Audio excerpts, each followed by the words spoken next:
Allahumma salli wa sallim ala nabiyyina Muhammadin wa ala alihi wa ashabihi wa dhurriyyatihi wa ahli baitihi wa ummatihi ila yaumil mi'ad.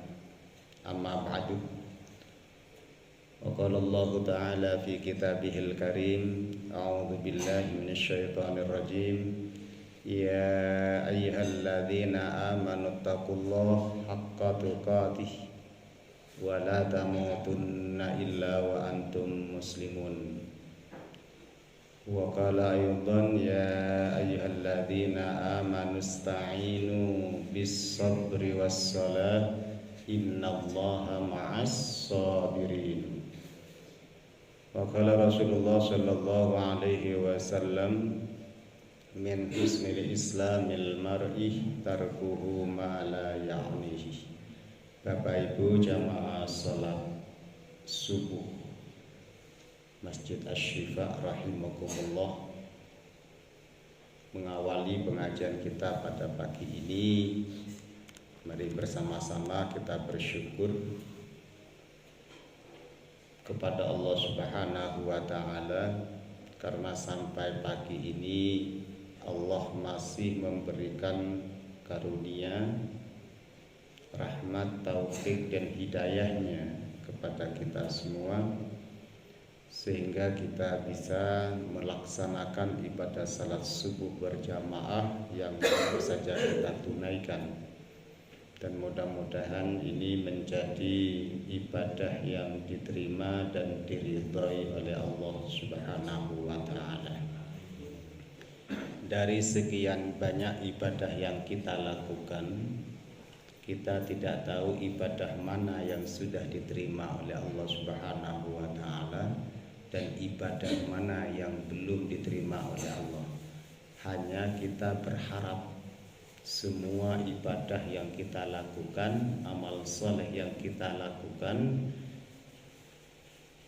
dapat diterima dan diridhai oleh Allah Subhanahu wa taala. Itu harapan kita dari sekian banyak ibadah dan amal soleh itu. Nah, karena itu barangkali sampai pagi ini masih ada di antara saudara-saudara kita, jamaah kita, keluarga kita yang dekat maupun yang jauh masih dalam ujian Allah Subhanahu wa taala. Ya, mari kita doakan mudah-mudahan Allah berkenan mengangkat penyakitnya dan meringankan rasa sakitnya, memberikan kesembuhan dan kesehatan kepada mereka semuanya, sehingga mereka bisa bersama-sama dengan kita di masjid ini untuk beribadah kepada Allah Subhanahu wa taala sebelum menghadap kepadanya. Allahumma rabban nas adhibil ba'sa ishfi anta syafi la shifaa illa shifauka shifaan la yughadiru saqaman. Allahumma rabban nas adhibil ba'sa ishfi anta syafi la shifaa illa shifauka shifaan la yughadiru saqaman. Demikian juga jika ada di antara jamaah kita,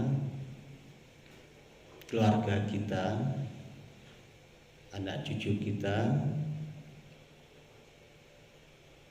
yang telah mendahului kita menghadap kepada Allah Subhanahu wa taala, Allah berkenan menerima segala amal ibadah dan amal salehnya semasa hidupnya, dan Allah memberikan pengampunan atas segala kesalahan-kesalahannya dengan pengampunan yang terbaik, sehingga Allah menempatkan mereka di sisinya yang mulia, yakni surganya Allah Subhanahu wa taala. Bapak Ibu jamaah rahimakumullah, pada pagi ini kita pindah bab ya. Sebelumnya taharah saya rasa sudah tuntas sampai kepada menghilangkan najis, itu terakhir kajian HPT kita. Ya, kalau masih ingat tak ingat ke apa, kalau sudah lupa tak ingatkan, kalau masih ingat ya disegarkan kembali ya. Tema kita setelah toharoh ya, itu adalah sholat. Babus sholat. Dalam HPT itu babus sholat ya. Jadi HPT itu tidak stagnan, tidak statis, tapi mengalami perkembangan, penambahan dan semacamnya ya, sesuai dengan situasi dan dalil-dalil yang ada ya. Jadi sifatnya dinamis ya. Tidak stagnan ini itu aja enggak ya. Jadi ada semacam revisi ya. Kalau ada yang seperti itu selama dan sepanjang itu berdasarkan pada Al-Qur'an dan hadis ya, itu akan menjadi sesuatu yang penyempurna ya dari HPT yang lama ya. Karena itu bersiap-siaplah kita sebagai warga persyarikatan itu untuk menerima segala apa yang telah ditetapkan oleh persyarikatan. Nah, kita bicara masalah sholat. Kita sudah sering kali sholat, bahkan 5 kali sehari semalam. Kenapa kita sholat? Ketika kita dulu disuruh sama orang tua, ayo sholat, tapi kita kan gak pernah bertanya, opo aku kali kon sholat. Gak pernah nanya seperti itu. Ya gelem, ya sholat, gak gelem ya gak sholat, itu aja ya. Tapi kalau kita sudah tahu ilmunya ya, memahami apa itu sholat, insya Allah tanpa disuruh pun kita akan melaksanakan sholat itu ya. Saya tidak akan masuk pada bab sholat secara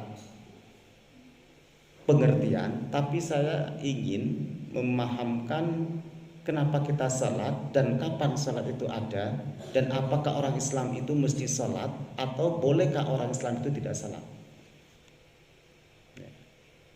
Kalau kita mungkin mulai sejak kecil ya, Tapi apakah salat yang dilakukan kita itu ya, ada sejak Nabi Muhammad atau ada sebelum Nabi Muhammad, atau Islam itu hanya tersebar di saat Nabi Muhammad? Ya. Oke, baik. Di sini saya ingin menampilkan sejarah Ishaku. Ya. Sekarang ini sudah mulai ya menggunakan istilah-istilah baru ya, bid'ah ini ya.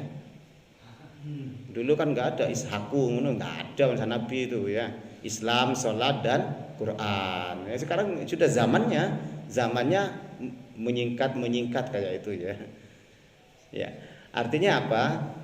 Apa sih Ishaku itu? Tak cari dalilnya ya gak ono, nggak akan ketemu gitu loh ya. Istilah-istilah seperti itu jangan kemudian mudah mengatakan itu bid'ah gitu ya. Kemarin sempat viral ya tentang membaca surat Al-Fatihah. Viral itu. Kiai Asim Hakim ya, Kiai Asim Akil yang memberikan tausiah di Indonesia, kemudian yang membuka acaranya itu mari kita buka dengan surat Al-Fatihah gitu. Dibahas kemudian. Ketika dibahas rame. Jadi viral Syekh Asim itu di Indonesia. Karena hanya di Indonesia yang memperebutkan seperti itu. Di negara-negara lain nggak ada. Kenapa kamu nggak kunut ini? Ya urusannya gitu. Indonesia, what? Ditanyai sampai ke akar-akarnya. Nah itu perkembangan zaman ya. Dan Islam itu pasti berdiri di atas konteks zaman ya. Sesuai dengan zamannya. Itu Islam ya. Maka setiap nabi dan rasul yang diutus oleh Allah Subhanahu wa taala diperintah mengerjakan salat. Dan perintah salatnya itu hukumnya wajib untuk dilaksanakan. Enggak sunnah, enggak makruh, apalagi haram gitu ya, wajib. Setiap nabi dan rasul. Berarti sudah bisa disimpulkan isi pengajian ini Pak. Kalau gitu apa? Islam itu ada sejak Nabi Adam. Berarti salatnya pun juga sejak Nabi Adam. Ya sudah selesai sudah. Ya, selesai pengajiannya. Karena kesimpulannya sudah itu. Setiap nabi dan rasul yang diutus oleh Allah diperintah mengerjakan salat dengan hukum wajib untuk dilaksanakan. Yang pertama, kenapa kita salat? Ingin membuktikan bahwa kita ini beriman kepada Allah. Konsekuensinya orang beriman harus beribadah kepada orang yang diimani, kepada sesuatu yang diimani. Kita percaya kepada Allah, maka kita harus menunjukkan, membuktikan apa bukti percayaku kepada Allah. Dibuktikan dengan ibadah. Oke, dengan ibadah. Ibadah apa? Maka Allah nyatakan dalam surat Thaha itu ayat 14, innani anallah la ilaha illa ana. Sesungguhnya aku ini adalah Allah, pencipta alam semesta. Saya Rabbul Alamin. Saya ini adalah satu-satunya Tuhan yang menciptakan alam, ya, dan isinya. La ilaha illa ana, enggak ada Tuhan selain saya. Kalau kita mengatakan seperti itu, orang akan mengatakan apa? Sombong. Ya. Dan aku itu loh, misalnya, maka kamu harus begini ke saya, itu sombong. Tapi Allah sombong enggak apa-apa. Ya. Allah al-mutakabbir, Allah itu harus sombong. Ya. Sing duwe. Kita sombong, apa yang disombongkan? Lawang waktu kita terbatas. Waktu yang diberikan oleh Allah itu enggak terbatas, tapi kita terbatas ajal. Ya, ajal kita itu dari sini ke sini, sampai di sini selesai. Ya, selesai. Nah, umur di mana? Umur ini antara ketentuan Allah sampai batas waktu, ini umur. Perjalanan menuju ajal ini namanya umur. Maka ada umur yang barokah, ada umur yang panjang. Artinya apa? Yang barokah itu lebih banyak orang memanfaatkan ajal ini, ya, dengan berbagai jenis kebaikan. Jika sudah tidak memanfaatkan ini, berarti umurnya pendek walaupun secara matematik panjang. Tuh, maka harus dibedakan antara umur dengan ajal. Surat ke-7 ayat 34. Likulli ummatin ajal. Setiap umat itu punya ajal, punya batas waktu. Fa idza jaa ajaluhum la yastakhiruna sa'atan wa la yastaqdimun. Kalau ajal itu sudah datang kepada mereka, ya, enggak iso ditarik, dimajukan, enggak iso. Mundur, maju enggak bisa. 1 detik enggak bisa. Allah sudah menetapkan itu sesuai dengan takdirnya dan kehendaknya. Nah, ketika Allah memperkenalkan diri kepada kita, aku kira Tuhan, fa'budni, maka kalian menyembah kepadaku. Kalau kalian beriman, sembahlah aku. Lek kepingin jadi jamaah Masjid Asy-Syifa, manoto aku gak oleh. Lek manut ketentuan dan aturan Masjid Asy-Syifa boleh. Gimana ibadahnya? Fa'budni wa aqimis salata lidzikri. Apa bentuk ibadahnya? Dirikan salat untuk mengingat aku. Jangan ditafsiri ayat ini, pokoknya eling nang Gusti Allah ya wis iku salat, enggak boleh. Ya. Agak miring itu, agak miring ya, agak miring.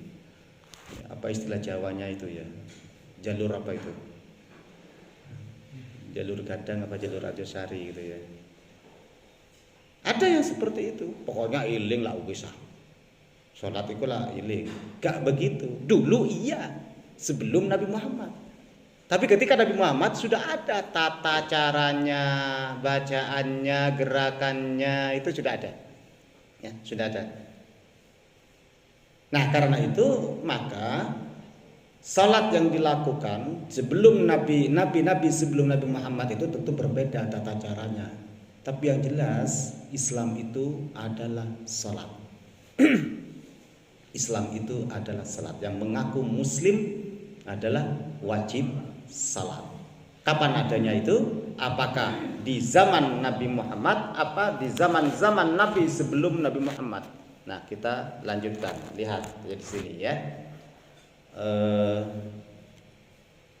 Oke. Islam sama dengan salat. Mengaku Islam harus salat. Enggak salat berarti enggak Islam. Gampangnya gitu. Loh, berarti lah memvonis seseorang kafir. Enggak. Tapi ketika dia tidak salat berarti imannya sedang tidak ada dalam dirinya. Ya, al-iman la yanqusu wa yazidu. Iman itu kadang berkurang, kadang bertambah. Yang perlu diperhatikan dan diantisipasi kalau bisa jangan sampai kurang. Paling tidak sama. Bertambah iya. Ya. Islam ada sejak Nabi Ibrahim. Jadi Nabi Ibrahim itu sudah Islam. Ya. Coba lihat ayatnya. Idza qala lahu rabbuhu aslim. Qala aslamtu lirabbil alamin. Ya. Surat kedua ayat 131. Ya. Ingat ketika Tuhanmu berfirman kepada Ibrahim, berserah dirilah. Maksudnya itu apa? Berislamlah. Karena Islam itu berserah diri. Ibrahim menjawab, saya berserah diri. Qala aslamtu. Saya telah berislam lirabbil alamin, kepada Tuhan semesta alam. Ya, berarti Nabi Ibrahim itu sejak Nabi Ibrahim sudah ada agama Islam. Ya, sudah ada agama Islam. Cuman memang tidak diviralkan Muslim. Ya, kalau ayatnya sudah aslim, ya berislamlah. Ya, perintah ini, ya perintah. Dan ini diwasiatkan oleh Nabi Ibrahim kepada anak cucunya sampai kepada Nabi Yakub, Nabi Yusuf dan seterusnya. Ya, itu diwariskan. Ya. Oke, ini sejak Nabi Ibrahim apa? Kemudian sejak Nabi Nuh. Ya. Islam ada sejak Nabi Nuh. Berjalan karena memang sejarah Nabi itu dari tengah, dari Ibrahim ini mengalami sebuah perubahan yang luar biasa sampai Nabi Muhammad. Sebelum Nabi Ibrahim itu juga Islam yang biasa-biasa saja. Jadi patokannya di sini tauhid benar itu ketika mengikuti tauhidnya Nabi Ibrahim. Ya. Maka Nabi Ibrahim itu disebut sebagai bapak tauhid. Ya, lihat ceritanya bagaimana Nabi Ibrahim itu mencari Tuhan. Ya, mencari Tuhan.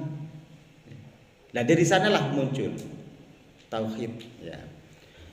Islam ada sejak Nabi Nuh. Ya, surat keempat ayat 163. Ya, Allah berfirman, Inna auhayna ilaika kama auhayna ila Nuhin wan nabiyyina mim ba'dihi. Sesungguhnya kami mewahyukan kepadamu Muhammad. Apa yang diwahyukan kepada Muhammad? Sebagaimana kata Allah, kami wahyukan kepada Nuh dan nabi-nabi setelah Nabi Nuh. Berarti dari Nabi Nuh ke Ibrahim, Ibrahim ke Nuh, nyambung. Apa yang diwahyukan kepada Nabi Muhammad itu sama dengan apa yang diwahyukan kepada Nabi Nuh dan setelah Nabi Nuh. Nabi Nuh ketiga ya, Adam, Idris, Nuh. Ya, Rasul pertama. Ya. Nabi Adam itu bukan Rasul tapi Nabi. Ya. Tapi Nabi Nuh itu Rasul. Ya, Rasul pertama. Nabi Adam adalah Nabi pertama dan orang pertama. Ya, orang pertama. Jadi berdasarkan ayat ini, apa yang diwahyukan kepada Nabi Muhammad itu sudah diwahyukan kepada Nabi Nuh. Berarti sama. Kalau Nabi Muhammad punya Islam, berarti Nabi Nuh pun juga punya Islam. Ya. Kalau Nabi Muhammad diperintah untuk salat, berarti pada masa Nabi Nuh itu juga ada salat. Ya. Salat pengabdian, pembuktian diri bahwa dia percaya kepada Allah, Melalui apa? Salat. Nah, bagaimana bentuk salatnya? Yaitu yang berbeda. Ya, oke. Yang ketiga, Islam ada sejak Nabi pertama. Nabi pertama adalah Adam. Ya, ini ayatnya. Surat ketiga, ayat 33. Ya. Innallaha astafa Adam wa Nuhan wa ala Ibrahim wa ala Imran alal alamin. Sesungguhnya Allah telah memilih Adam, Nuh, keluarga Ibrahim dan keluarga Imran melebihi segala umat. Melebihi segala umat. Artinya sampai umat sekarang ini, bahkan sampai hari kiamat nanti, mereka itu juga sama dengan kita. Bahkan sama dalam dan unggul dalam ya, menjalankan syariatnya itu. Unggul itu bukan berarti sempurna ya. Karena kesempurnaannya itu nanti ada di masa Nabi Muhammad ya. Gerakan sholat ada sujudnya, ada rukuknya, itu di masa Nabi Muhammad. Nabi Ibrahim belum ada. Di masa Nabi Adam belum ada yang namanya ruku, sujud, tapi namanya salat ya, mereka salat. Oke, baik. Jadi setiap Nabi dan Rasul melaksanakan salat. Tata cara dan aturannya berbeda-beda sesuai yang diperintahkan Allah. Gimana sholatnya Nabi Adam? Ada ruku sujud? Belum. Sesuai yang diperintah Allah. Apa yang diperintahkan oleh Allah dilakukan oleh umat pada saat itu.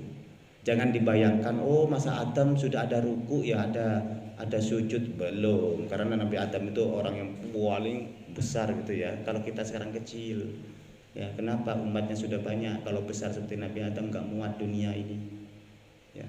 Pada masa Nabi Adam kan sedikit manusia.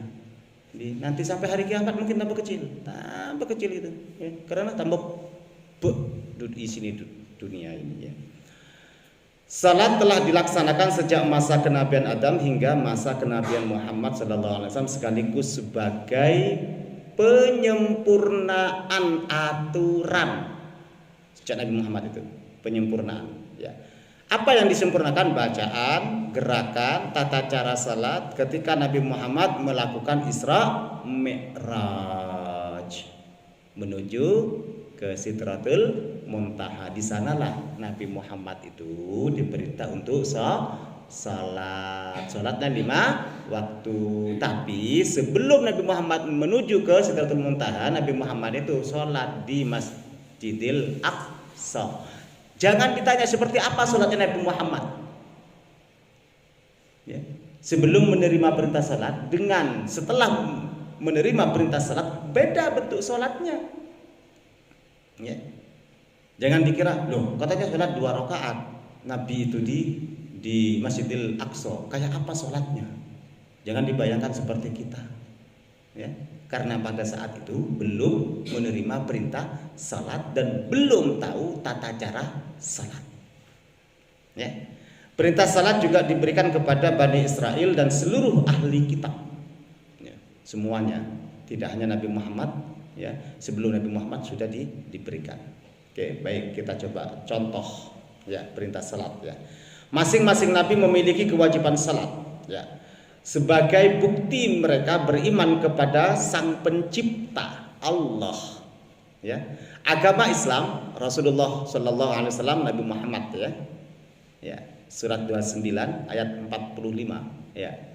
Utslu ma uhiya ilaika minal kitab wa aqimis salah innas salah tanha anil fahsya wal munkar wala dzikrullahi akbar ya. Itu perintahnya, perintah pada Nabi Muhammad dan sebagai penyempurna ya, penyempurna. Karena kata utslu ayat itu artinya baca, padahal yang kita tahu membaca itu atau bacalah itu ya, bacaan itu adalah iqra. Tapi ayat ini menggunakan utslu. Utslu ma uhiya, bacalah apa yang telah diwahyukan kepadamu. Ya, Iqra sama, bacalah. Iqra bismi rabbikal ladzi khalaq. Sama. Tapi yang membedakan kenapa Allah menggunakan Iqra di wahyu pertama Tapi ketika Allah perintahkan salat itu menggunakan uslub. Ini menunjukkan bahwa sebelum kita salat, pastikan dulu kita membaca, memahami apa yang harus kita lakukan dalam salat. Seringkali para ustadz mubalik itu tidak membaca awal ayat ini, tapi langsung dibaca innas salata tanha anil fahsya'i wal munkar. Langsung manfaat dan fungsi dari salat itu yang dibaca. Tapi bagaimana tata cara salat itu belum dibaca ayatnya. Maka dari itu Allah menggunakan uslub, menuntut seseorang itu paham dengan apa yang dibaca ya sebelum dilakukan. Apa yang harus dipahami? Minal kitab, dari Alkitab. Dari Alkitab, yaitu Al-Quran. Tidak ada dalam Al-Quran dijelaskan oleh hadis. Maka hadisnya muncul, Sallu kama ra'aitumuni usolli. Salatlah kalian sebagaimana kalian itu melihat aku salat. Yang kedua, agama Yahudi pada Nabi Musa. Itu juga diperintah salat. Surat Yunus ayat 87. Agama Nasrani di masanya Nabi Isa itu juga diperintah salat. Surat 29 Al-Ankabut sama ayat 30 dan 33-nya. Sama. Atau Siti Maryam. Ya Maryam maqnuti di rabbiki wasjudi warka'i ma'ar raki'in. Wahai Maryam, taatlah kepada Tuhanmu, sujud dan rukuklah bersama orang-orang yang rukuk. Ini kemudian menjadi salah satu dasar perintah wajib berjamaah. Warka'i ma'ar raki'in, ya, dan bersujudlah, berrukuklah seperti bersama dengan orang-orang yang rukuk. Ini perintah seperti ini salat. Sebelum itu salatnya nggak ada rukuk, nggak ada sujud. Ya. Agama Hanif Ibrahim. Muslimaun hanifam muslimau wa ma ana minal musyrikin. Nabi Ibrahim sudah mengatakan saya ini hanif, ya. Hanif. Hanif itu apa? Lurus. Lurus musliman sebagai orang Islam. Wa ma ana minal musyrikin, dan jangan sekali-kali mengatakan bahwa saya ini adalah orang musyrik. Ya. La syarika lahu wa bidzalika umirtu wa ana minal muslimin. Itu dalam doa iftitah, ya. Dalam doa iftitah itu ada pengakuan tauhid, ya. Hanif di masa Nabi Ibrahim, ya. Surat ke-14 surat Ibrahim ayat 37 dan 40. Agama Sobiyah, ini di zamannya Zakaria Yahya juga diperintah untuk salat. Ya, surat ketiga ayat 39, ya, diperintah seperti itu. Oke, baik. Surat Maryam ayat 58. Ini salah satu contoh sholatnya. Mereka itulah orang-orang yang telah diberi nikmat oleh Allah, yakni para nabi keturunan Adam, orang yang kami bawa dalam kapal bersama Nuh, ya, keturunan Ibrahim dan Ismail, Yakub, Israel, serta orang yang telah kami beri petunjuk dan kami pilih. Apabila dibacakan kepada mereka ayat-ayat Allah yang Maha Pengasih, mereka tunduk, sujud dan menangis. Ini cara bentuk sholatnya umat sebelum Nabi Muhammad. Apa? Ini bentuknya.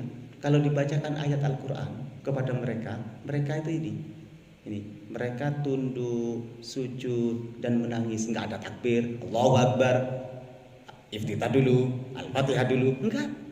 Langsung apa? Ini mereka tunduk, sujud dan menangis. Pernah kita sholat sambil menangis? Belum, kalah sama umat sebelumnya. Berarti kalah dengan umat sebelumnya. Umat sebelumnya itu sudah nangis. Paling-paling kebanyakan ibu-ibu nangis ketika ada masalah gitu ya, bukan dalam salat gitu ya. Kalau dalam salat susah menangis, ya menangislah gitu ya. Penangis Pak, tapi enggak mengalirkan air mata, hati yang menangis. Oke, itu pembelaan diri gitu ya. Tapi enggak apa-apa, menangislah kepada Allah. Ya, enggak apa-apa. Nah, ini salah satu contoh bahwa umat sebelum kita, sebelum Nabi Muhammad itu sudah melaksanakan salat. Yang beda apa? Aturannya, bacaannya itu beda. Ya, beda Nabi, beda cara, ya, beda cara. Oke, secara umum, ya, semua nabi dan rasul mendapat karunia seperti itu, mulai Nabi Adam, ya, bapak pertama, sampai kepada Nabi Nuh, bapak kedua, sampai kepada Nabi Ibrahim dan anak cucunya, termasuk Ishak, Yakub, Ismail, Musa, Harun, Zakaria, Isa dan semua yang dipilih oleh Allah Subhanahu wa taala mempunyai sifat yang jarang dimiliki oleh orang lain. Apa sifatnya? Apabila dibacakan kepada mereka ayat-ayat Allah, mereka segera menjatuhkan diri tersungkur untuk sujud dan menangis ketika dibaca ayatnya ketika dibaca. Tapi saya sudah baca dari tadi itu berapa ayat yang saya baca. Pernah kita menangis dengan ayat itu? Belum. Berarti keimanannya belum mantap ya, tapi sudah kuat gitu ya, tinggal dimantapkan aja itu ya. Karena apa? Apabila dibacakan ayat-ayat Allah itu maka bertambah keimanan kita. Ya. Dalam surat Al-Anfal itu, ya, ayat 3 ya. Apabila dibacakan kepada mereka ya, ayat-ayat Allah maka bertambah keimanannya, bertambah keyakinannya dan bertambah rasa rendahnya di hadapan Allah Subhanahu wa taala. Intinya kan seperti itu, wa aqimis sholata lidzikri. Dirikan salat untuk mengingat aku, itu artinya apa? Kita betul-betul memasrahkan diri kita, hidup kita dan mati kita kepada Allah. Inna sholati wa nusuki wa mahyaya wa mamati lillahi rabbil alamin. Itu hidup, ingat, hidup kita ini cuma sementara ya. Kehidupan kita ini bertarung dengan kematian. Kematian itu pasti, kebaikan belum tentu yang kita lakukan. Nah, karena itu urusan dunia kita kejar terus. Kita bahagia di dunia ya, karena kita mengejar dunia, tapi tidak jelas akhiratnya bahagia apa enggak. Nah, karena itu hiduplah berkeseimbangan antara dunia dan akhirat. Nah, ini masa Nabi Ishak ya. Masih banyak loh Bapak Ibu ini. Dilanjut apa berhenti itu? Lanjut. Luar biasa ya. Lanjut. Syuruk, sudah masuk syuruk ini ya. Sudah masuk syuruk ya. Oke, masa Nabi Ishak dan Yakub ya, sudah jelas di sini ada surat Al-Anbiya ya, surat ke-21 ayat 72-nya ya. Kami juga menganugerahkan kepadanya Ibrahim, Ishak anak yang kedua ya, Ishak ini, dan sebagai tambahan kami anugerahkan pula Yakub cucunya, masing-masing kami jadikan orang yang saleh. Ya. Yang kalau nggak sholat nggak mungkin saleh ya. Kalau nggak sholat nggak mungkin saleh. Ya, itu perlu diperhatikan. Orang yang beriman kepada Allah itu membuktikan keimanannya dengan beramal saleh dan beribadah kepada Allah, baru disebut saleh. Kalau enggak mungkin ya. Nah, ini juga di masa Nabi Ishak ya. Jadi ayatnya jelas ini ya. Ini yang saya warnai kuning ini, menegakkan salat. Membuktikan bahwa salat memang betul-betul ada sebelum Nabi Muhammad. Ya. Ya. Tapi jangan dibayangkan seperti sholat kita, ya. Ini dan menegakkan salat, ya. Menunaikan zakat. Pada waktu itu sudah ada zakat, ya. Tapi tidak seheboh sekarang, ada basnas, ada ini dan semacamnya, ya. Oke, ini di masa Ibrahim, ya. Liyuqimus shalah, ya. Liyuqimus shalah sudah ada di masa Ibrahim salatnya itu untuk mendirikan salat, melaksanakan salat. Sudah ada itu ya. Oke, saya percepat aja ya. Ya. Di tempat inilah Nabi Ibrahim membangun Ka'bah sebagai tempat pelaksanaan sholat bagi dirinya dan anak keturunannya. Maka Nabi Ibrahim itu sebetulnya bukan membangun Ka'bah tapi meninggikan Ka'bah. Apa bedanya? Kalau membangun itu tentu mulai dari awal, pondasi terus ke tembok terus sampai ke atas. Tapi Qur'annya mengatakan Nabi Ibrahim itu bukan membangun, tapi meninggikan. Wa idh yarfa'u Ibrahimul qawaidu. Dan ketika Nabi Ibrahim diperintah oleh Allah meninggikan bangunan Ka'bah itu, qawaid itu sudah ada pondasinya. Lah, kenapa Pak? Kok hanya pondasi? Karena di masa Nabi Nuh itu kena banjir sehingga hilang, tinggal pondasinya. Di masa Ibrahim kemudian diperintah oleh Allah, wa idh yarfa'u Ibrahimul qawaidu. Ya. Maka Nabi Ibrahim meninggikan pondasi yang sudah ada ini, ditinggikan lagi. Ya. Sama Ibrahim dan Ismail. Ya. Oke, sejak diutusnya Nabi Muhammad SAW, umat Islam telah diperintah oleh Allah untuk melaksanakan salat. Ya. Perintah ini disampaikan langsung dalam Al-Quran. Salat 5 waktu baru diwajibkan setelah terjadinya peristiwa Isra dan Mi'raj. Dan Muhammad SAW ya terlebih dahulu ya menjalankan salat yang seperti saya ceritakan di awal tadi ya. Nah ini di masa Nabi Muhammad itu kan seperti ini. Yang saya maksudkan tadi itu utlu ma uhiya ilaika minal kitab wa aqimis salata innas salata tanha 'anil fahsya'i wal munkar itu. Ya, ini mestinya dipahami dulu apa yang akan dibaca, apa yang akan dilakukan itu supaya amal yang kita lakukan, ibadah yang kita lakukan itu memang betul-betul memberikan manfaat dalam kehidupan kita. Ya. Nah seperti ini Bapak Ibu, nah, sudah selesai Quran kitab suci umat Islam ya, pedoman petunjuk hidup manusia. Ini sudah lain nanti, ini urusan kitab ya. Masalah salat saya rasa sudah selesai ya. Nanti kita masuk pada bab yang pertama dari HPT itu. Ini sejarah singkatnya tentang salat ya. Mudah-mudahan kita semua, keluarga kita tetap diberi kesehatan oleh Allah Subhanahu wa taala, dilindungi oleh Allah Subhanahu wa taala, dimudahkan segala urusannya, diterima segala doa-doanya oleh